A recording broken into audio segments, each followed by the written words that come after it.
Stamford Bridge, stadion bersejarah yang dipenuhi sorak-sorai, gelar, dan cerita tak berujung. Disitulah Chelsea FC berdiri sebagai salah satu klub paling besar dan bersejarah di sepak bola Inggris dan di dunia. Namun musim ini, The Blues menjalani periode yang penuh perubahan dan tekanan. Dan dalam keheningan musim dingin, sebuah babak baru pun dimulai bersama Liam Rossenior.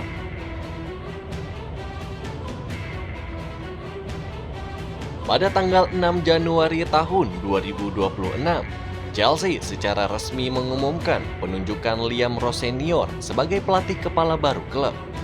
Rossenior tiba dari klub Ligue 1 asal Prancis yakni RC Strasbourg. Setelah pemutusan hubungan kerja dengan pelatih sebelumnya yakni Enzo Maresca pada awal tahun ini. Rossenior menandatangani kontrak jangka panjang hingga musim panas 2032. Dengan opsi tambahan 1 tahun lagi, total potensi lebih dari 6 tahun masa kerja di Stamford Bridge. Meski gaji resminya tidak diungkapkan ke publik, laporan pun menyebutkan bahwa Chelsea membayar kompensasi sesuai market rate kepada Strasbourg sebagai bagian dari perjanjian multi-klub di bawah grup kepemilikan Blue Co. Pada usia 41 tahun, Rossenior menjadi salah satu pelatih termuda yang dipercaya memimpin klub besar seperti Chelsea, sebuah tantangan besar dalam karir yang sedang menanjak. Pada usia 41 tahun, Rossenior menjadi salah satu pelatih termuda yang dipercaya memimpin klub besar seperti Chelsea, sebuah tantangan besar dalam karir yang sedang menanjak.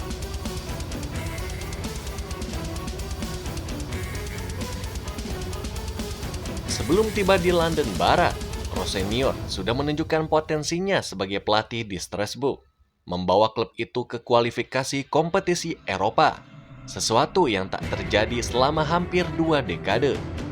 Dengan pengalaman sebelumnya di Derby County dan Hull City sebagai pelatih, Rossenior pun datang ke Chelsea dengan reputasi sebagai taktisi adaptif, siap mengelola skuad besar dan tekanan tinggi yang menyertainya.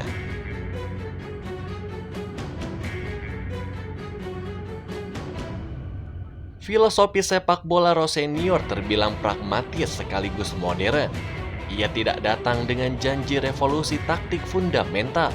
Sebaliknya, ia memilih untuk melanjutkan fondasi yang sudah ada, sambil menambahkan intensitas, disiplin, dan mental kompetitif yang dibutuhkan klub besar seperti Chelsea. Rossenior menegaskan bahwa Chelsea memiliki skuad yang kuat secara teknik, dengan pemain berkualitas juara internasional dan domestik, dan fokusnya adalah memaksimalkan potensi tim tanpa perlu perubahan ekstrim. Dalam konferensi media menjelang debutnya, ia juga menyatakan, "Saya bukan orang yang sombong, tetapi saya tahu apa yang saya lakukan. Saya tidak di sini untuk menjadi pelatih sementara.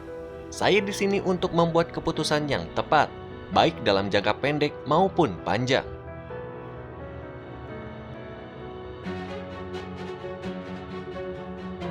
Namun era baru ini tidak datang tanpa tantangan.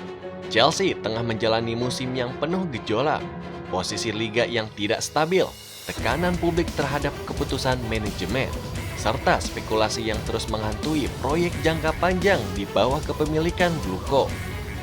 Kepergian Enzo Maresca sendiri terjadi setelah isu hubungan memanas dengan petinggi klub, sebuah momen yang memicu kritik publik soal dukungan internal bagi pelatih.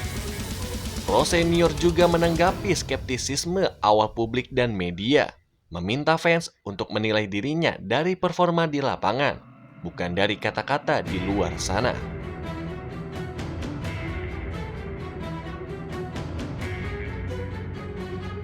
Musim Rossenior dimulai resmi pada tanggal 10 Januari tahun 2026 saat Chelsea menghadapi Charlton Athletic di putaran ketiga Piala FA musim 2025-2026. Sebuah laga yang selama sejarah kompetisinya dikenal sebagai ajang yang bisa menghadirkan kejutan besar. Dengan skuad yang sedikit diremajakan dan beberapa pemain inti yang diistirahatkan karena cedera atau beban kepadatan jadwal, Rossenior memilih starting 11 yang seimbang antara pengalaman dan talenta muda. Pertandingan diibaratkan seperti roller coaster emosional. Chelsea memegang kendali sejak awal. Namun gol pembuka baru lahir di masa injury time babak pertama. Bek muda bernama Jorel Hato membuka skor dengan tendangan voli yang brilian, memecah kebuntuan dan memberikan momentum psikologis penting bagi tim barunya.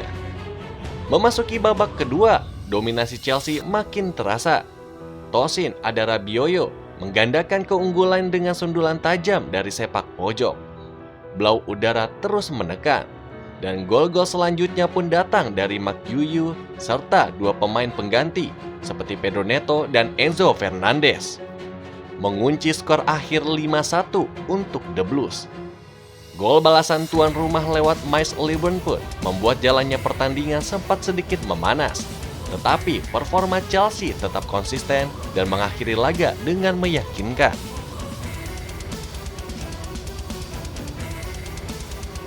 Usai laga, Rosenior pun memuji performa tim dan sikap para pemain. Saya sangat senang dengan sikap tim ini. Mereka mendominasi sejak awal dan menunjukkan intensitas yang kami inginkan. Ini bukan hanya soal skor, tetapi tentang karakter dan konsistensi. Ia juga menegaskan bahwa kemenangan ini bukanlah akhir, tetapi titik awal untuk perjalanan panjang bersama Chelsea. Terutama menghadapi tantangan liga dan kompetisi piala lainnya seperti semifinal Liga Cup melawan Arsenal yang menanti. Debut ini bukan sekadar kemenangan, ini adalah pernyataan awal dirinya di Stamford Bridge bahwa filosofi, disiplin, dan perpaduan antara talenta muda dan pengalaman senior bisa menghasilkan performa yang dominan. Namun Rosenior juga tahu bahwa tantangan sesungguhnya pun baru dimulai. Persaingan liga, tekanan media, dan ekspektasi fans besar Chelsea akan terus menguji kemampuan manajerialnya.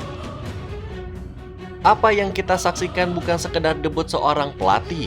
Itu adalah awal dari sebuah era baru, di mana seorang pelatih muda berani mengambil resiko, menggabungkan tradisi dan kebaruan, dan menunjukkan kepada dunia bahwa taktik serta karakter bisa bersinar di bawah sorotan terbesar sepak bola Inggris. Dan perjalanan Liam Rosenior di Chelsea baru saja dimulai.